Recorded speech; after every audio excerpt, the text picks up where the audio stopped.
गणेशोत्सव आपण करतोय, गोंधळ आपण करतोय, पण भगवती मातेचा विश्वातला सर्वात पहिला गोंधळ कोणी केला? जननी जगदंबेची अगदी कुणावरती कृपा आशीर्वाद अगोदर प्राप्त झालेले आहेत याची सुद्धा कथा आहे. आपण पाहतो ब्रह्मदेवाचे मानसपुत्र नारद मुनी आहेत आणि दक्ष महाराज. दक्षाने 20,000 मुलांची निर्मिती केली, त्यांना अरण्यात पाठवलं. तिथून परत आल्यावर नारद मुनींनी त्या मुलांना परत पाठवलं, जा म्हणे तप करा, कशाला संसाराच्या भानगडीत पडता. पण ज्यांच्या कंठात अखंड नामचिंतन, दक्षाने श्राप दिला, नारदा तुम्ही कधीच कोणाला एका ठिकाणी थांबून उपदेश नाही करू शकणार. म्हणून नारद मुनींचं अखंड भ्रमण चालू आहे. आपण काय म्हणतो नारद मुनींना? कळीचा. तुमच्या गावात आहेत का? आपल्या गावातले नारद वेगळा. आपल्या गावातल्या नारदांनी कळ लावली तर अख्ख्या गावाचं वाटोळं होतं. पण त्या नारद मुनींच्या कळ लावण्यामध्ये सुद्धा जगताचं हित आणि जगताचं कल्याण होतं. मला सांगायचं काय तुम्हाला, ज्या वेळेला सांगितलं ब्रह्मदेवानं दक्षा, अरे नारदांना श्राप देऊन तू चुकीचं केलंयस. नाही बाबा बरोबर केलंय मी. नाही दक्षा चुकलायस तू. चुकलायस म्हटल्या बरोबर सांगितलं बाबा यातून उतराई होण्याकरिता काय करावं लागेल? 9 दिवस भगवती मातेची उपासना. म्हणून विश्वातला सर्वात पहिला गोंधळ 9 दिवस आणि 9 रात्री तेलाचा दिवा कोणी जाळला असं विचारलं. विश्वातला पहिला गोंधळी कोण?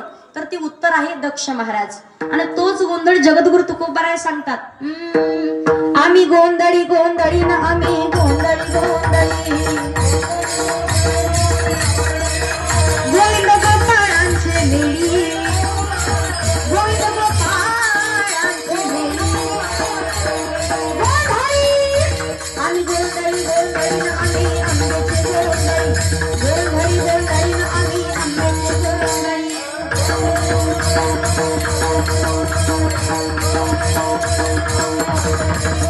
आमचा झाला गोंधळा वसुदेवा हरिनाम संबळा, गोंधळी गोंधळी गोंधळी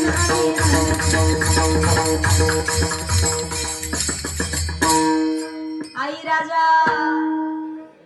बरं झालं एखादी आंबाबाई नाही उठली जागेवरची, तेवढीच लय भीती राहते. पण कोणत्या भागात जरी गेलं, एकदा माझे कीर्तन हिंगोलीच्या भागात चालू होतं, मी केलं गोंधळी, एक आंबाबाई उठली बाबा, आहा आहा आहा आहा. बरं तिथं जागेवर नाही थांबली ती, माझ्याकडे नेमकं कीर्तन सुरू झालं 10 वाजता.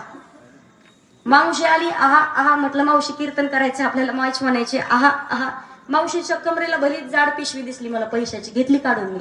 आहा राहिलं उभं राहिलं. ती कधी कधी सांगत असते, पाजी बाई घरातलं घर टिकू देत नाही, अगदी जावा जावा एकत्रित राहू देत नाही, भावा भावाचं अगदी टिपून बसू देत नाही, सासू सोबत तिचं कधीच पटत नाही, तिच्या अंगात आंबाबाई येईल का? एवढी सर्वसामान्य नाहीये. भगवती मातेला सांभाळणं म्हणजे धगधगती ज्वाला आहे, साक्षात आग सांभाळण्यासारखी आहे. ती कुठेही जाण्यासाठी तयार होत नाहीये. सांगण्याचं तात्पर्य, ज्या वेळेला दक्ष महाराज सती मातेच्या अगदी माई भगवतीच्या 2 अटी एक अट सांभाळतात, पण एकीमध्ये चुकतात, महादेवाचा अपमान घडतो, सती माता योग अग्नीत लीन होतात. परत हिमालयाची कन्या पार्वती माता आणि भगवान भोलेनाथ म्हणून कार्यरत होतात. तारकासूर नावाचा राक्षस देवतांना त्रास देतोय. त्याचा वध भगवान भोलेनाथांच्या पहिल्या संतानाच्या हातनं आहे. पहिल्या संतानाच्या हातनं त्याचा वध असल्यामुळे पहा, एका वेळेला सर्व देवदेवता भगवान भोलेनाथाला सांगितलं, भोलेनाथ तुमच्या पहिल्या संतानाच्या हातनं तारकासुराचा वध. म्हणून भोलेनाथांची पहिली संतान आहे कार्तिक महाराज. कृतिका मातेने सांभाळ केला म्हणून कार्तिक महाराज हे नाव ठेवलं. आणि दुसरी संतान विनयाचं रक्षण करण्याकरिता स्नानाकरिता निघून गेल्या. अगोदरच्या दिवशी नंदी महाराजांना ठेवलं, नंतर कार्तिक महाराजांना पण लक्षात आलं पार्वती मातेच्या की आपण दुसऱ्यांना काम कोणतं सांगू शकत नाही, त्याच्यासाठी स्वतःचा पुत्र पाहिजे. म्हणून स्वतःच्या मळापासून सुंदर अशी मूर्त तयारी केली, त्याच्यामध्ये प्राण ओतले. गणाधीश